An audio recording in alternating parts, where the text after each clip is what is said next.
Hello, my name is Andrea Davis, and today we are going to be doing a PD lesson plan, and we're going to be discussing the novel 1984 by George Orwell. I have some of my colleagues that are also going to be involved in this, and they're going to be watching this to gain insight on my lesson plan. It is a technology-based lesson plan. Um, so let's get started.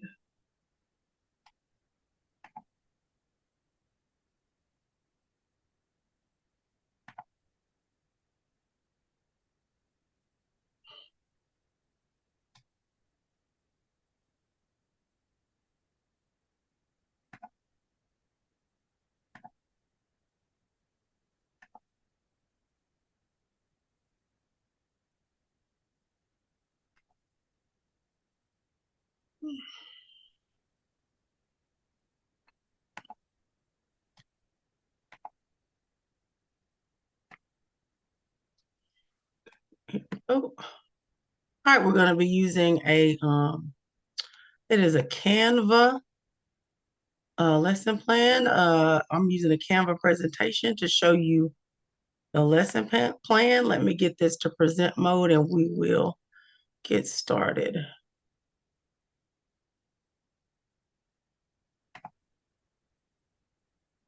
Okay, here we go. All right, so the lesson plan is centered around the 1984 novel by George Orwell. And this is going to be a discussion, and also we're going to have several topics. We'll be discussing the main themes and going throughout this novel. Um, so, just a brief summary. It is about the book.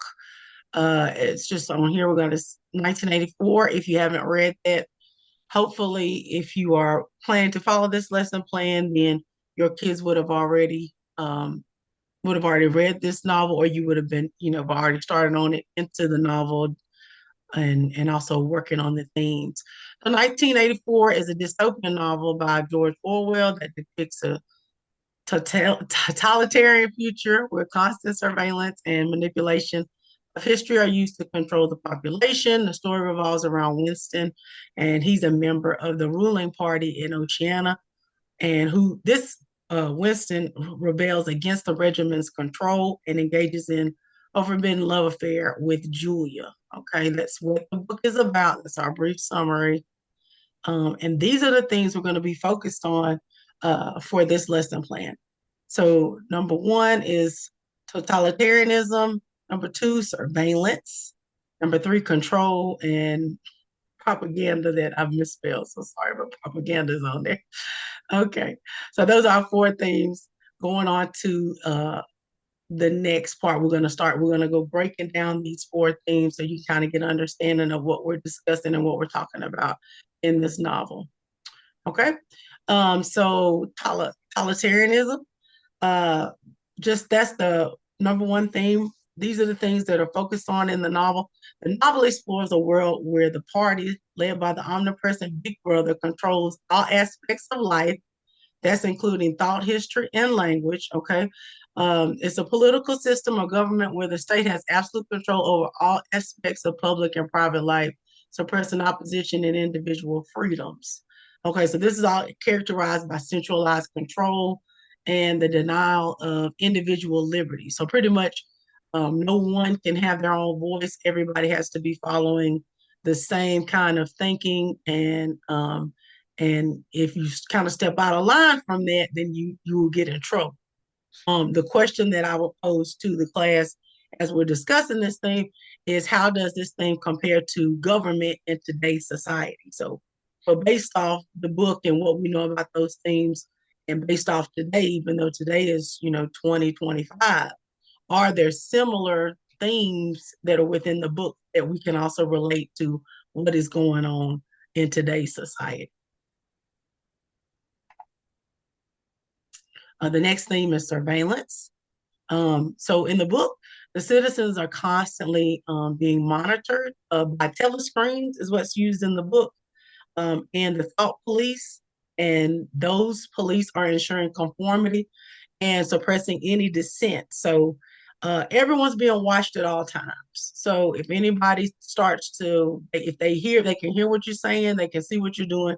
If anybody starts to go against what they want, then you get in trouble. So the whole thing is you're supposed to just go with the grain and stay in line and not rebel against what their thoughts are.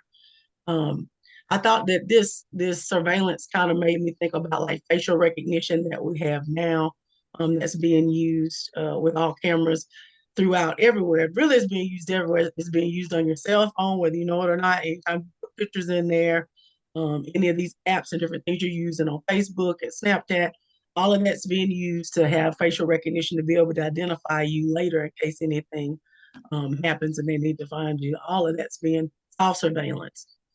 So the question I would pose then to the class is, how does the government use surveillance today to control us? Which went back to like what I was saying about facial recognition and all of that, and how is that being used? And we may think it's just fun and games because that's how they present it, but is it really just being used as fun and games, or is it being used against us that we just don't know that it's being used against us? Okay. Third theme is control. The citizens are constantly being monitored yet again, the telescreens. We've got the suppression of opposition. The individual is seen as subservient to the state with little or no autonomy or freedom of choice. So really no freedom of choice. You have to always go with what everybody's telling you to do, the government's telling you to do. And if you go against it, once again, you get in trouble.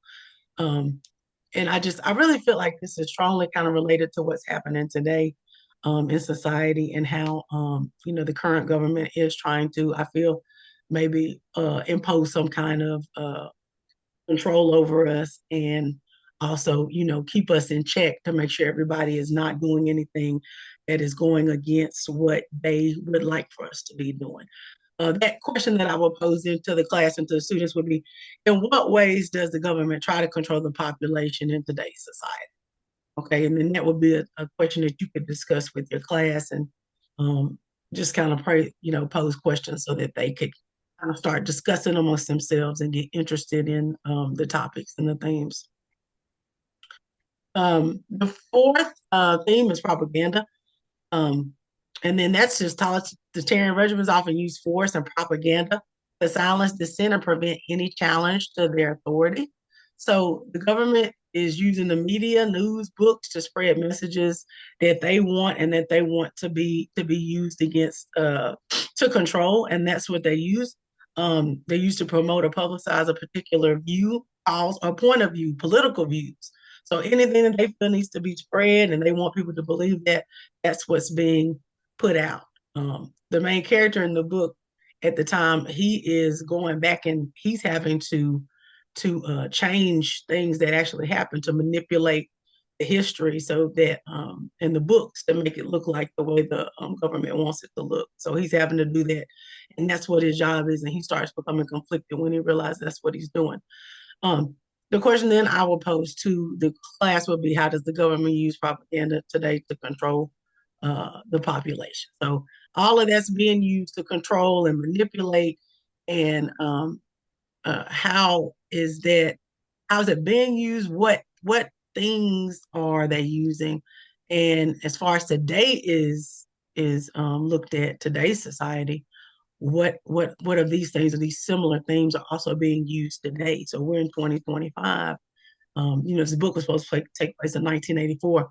It's a long time gap, but similar things are still happening because what we found out is, if history is not being shared correctly and accurately, then it will repeat itself because nobody knows the truth and they're trying to hide the truth. And so that was one of the four themes. Okay. Okay. Next, I would pose you to ask this to your class, and that's going to be why 1984. Okay. And so, pretty much, why did we pick this novel to look at today in 2025? And so, with your class, you're going to look at exploring those complex themes. Yet again, the 1984 explores the complex themes.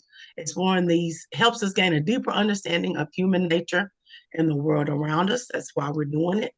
Another reason is it develops critical thinking skills. So analyzing 1984 requires us to think critically about characters, plot, themes, and literary devices used by George Orwell. And these analytical and problem-solving skills are valuable in many areas of life. These are also going to improve your writing skills. So by students also reading these certain novels and things like that, that's going to expose us to different writing styles and techniques and narrative structures. And then considering how George Orwell used the language and structure that can inspire us to become better writers ourselves. Okay, so once we've gotten to this point in the lesson, I would say that it's time for us to break up into our small group discussion. And that would be for us to divide into small groups. And then we're going to once again discuss those four things amongst our small groups. We are going to discuss the similarities between today's political environment and the political environment in 1984. And you're going to include brief explanations and to create other branches to identify further parts, types, and elements of that. Okay. So that's going to be our first discussion group. Once we get done with that discussion group, I suggest we're going to go to a Quizlet activity. And in that Quizlet activity, we're going to be able to divide. We'll stay in the small groups that we're in and use the quiz using a Quizlet, which is going to be based on a 1984 novel. The teams will get extra points based on what place they come in. So we're going to have 4 places that will receive points. First place will get 10 points, second place 8 points, third place 6 points, and fourth place will get 4 points. Now, if you've never used Quizlet, that's a really good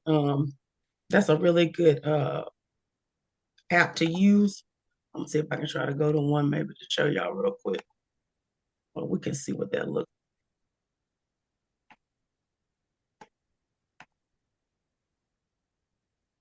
like. So you can see I already got it saved in here. So if you just go to Quizlet.com and you can make your own account here. And as you go in there, you just type in whatever you're looking for. And sometimes they already have quizzes, questions, and flashcards made. Okay. So I put in 1984 George Orwell. And what comes up is they have different quizzes and they have different flashcards that have already been made by some students. What I found is a lot of students already use this. So if you as a teacher want to use this with your students, it's a good resource because a lot of students have already gone in. They'll make their flashcards, and you can make classes based off whatever theme you want to make those on.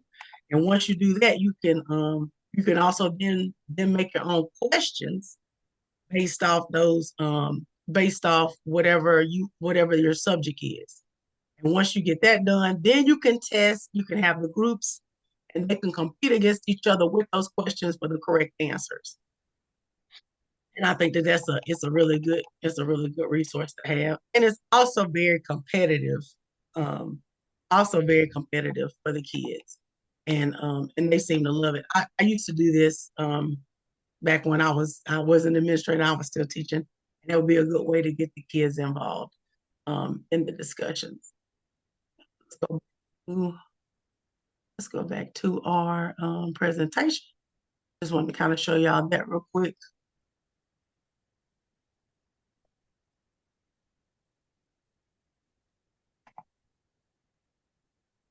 All right, let's see.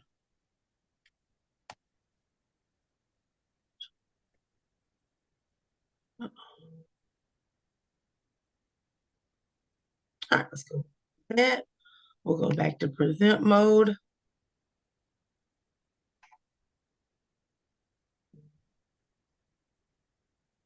All right, so once you have completed your Quizlet activity with your groups and they have gotten their points that they will be able to add to their assignment, so that'll give you a good incentive as well to do that Quizlet and to give them extra points. I know they'll love that.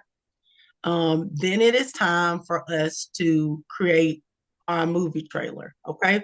So what we've done is here, we're going to look at the components and we're going to create a movie trailer based off of what the four things we discussed talking about 1984. Okay. So the movie trailer, those components, movie trailer must be at least 1 minute in duration, not to exceed 2 minutes. Okay. And then here's the point scale based off that. So that'll be worth 5 points. The movie trailer must include text at least 3 times in the trailer. That's another 5 points. Movie trailer must include at least 5 pictures.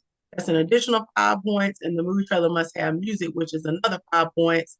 And the final 5 points is going to be this about 1984 and the themes that we discussed today in this discussion. So your total amount is going to be 25 points that you can receive for this.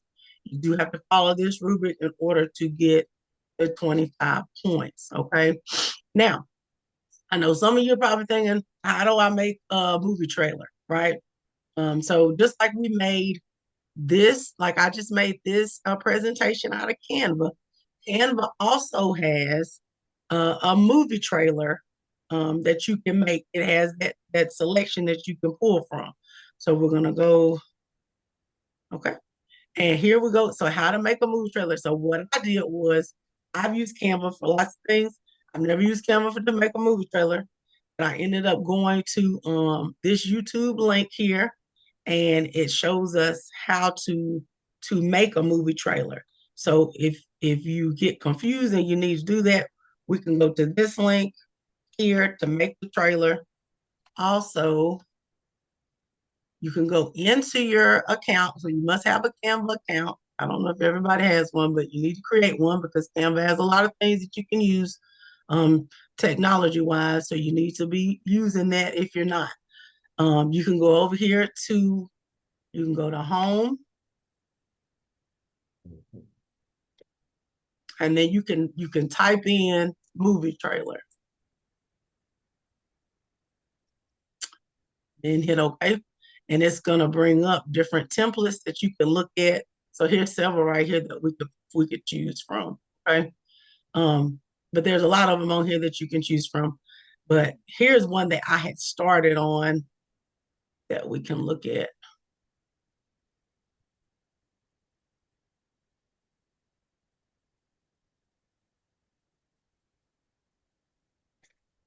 Okay. And it's got it here. And what you have to do is it starts with whatever you want it to do. You can make mix and match. And then you have to go, you go over here to your elements, and you're going to look and see if you can find different pictures that you want to go in here. Like I had added this picture that kind of show like some manipulation going on, but you can add that in here. You can also add music, and it's very user friendly. And once you get into it, it definitely, it starts going and you can see how that works. And so it's very neat how it goes. And that's kind of just showing you kind of a brief way how that works. And I really thought it was neat. So I thought it'd be neat for a class and different groups to also work on a movie trailer. I think a good way to maybe initially get the class to be interested in that is to show a movie trailer that maybe stuck out with you growing up that you thought that, hey, this is a great movie trailer. I really want to see this movie. So maybe have that time to put one in just to show that to see if they can kind of feel what feelings that evokes or puts into people's when they think of those different movie trailers. We'll go back to the presentation real quick. Okay. I'll break off and show y'all some different things and different avenues we could use with the Canva. Okay. Let's get back where we were. Okay.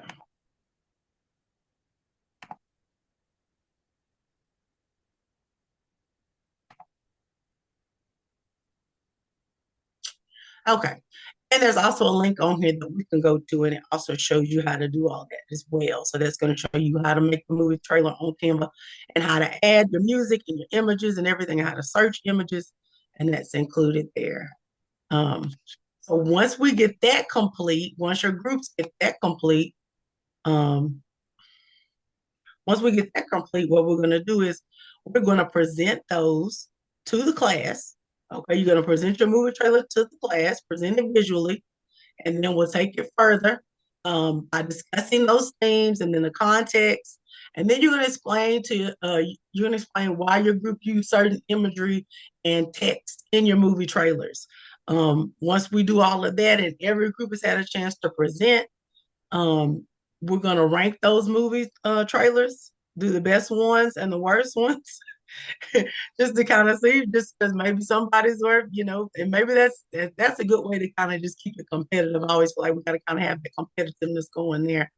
We're also going to make connections. We want you to connect your movie trailer to contemporary issues or themes of today, and then consider similarities and differences between the novel's context and current events for today. But this is just once we make a visual representation, that gives us a good idea of what we're talking about. And that also helps the students kind of understand why visual images are so important.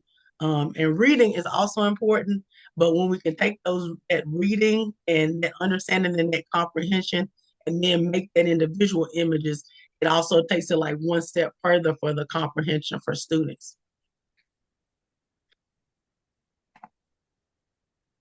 Okay. And that concludes our lesson plan activity for the day. I appreciate y'all for joining us, and I just want to say thank you, and hopefully we'll see you next time.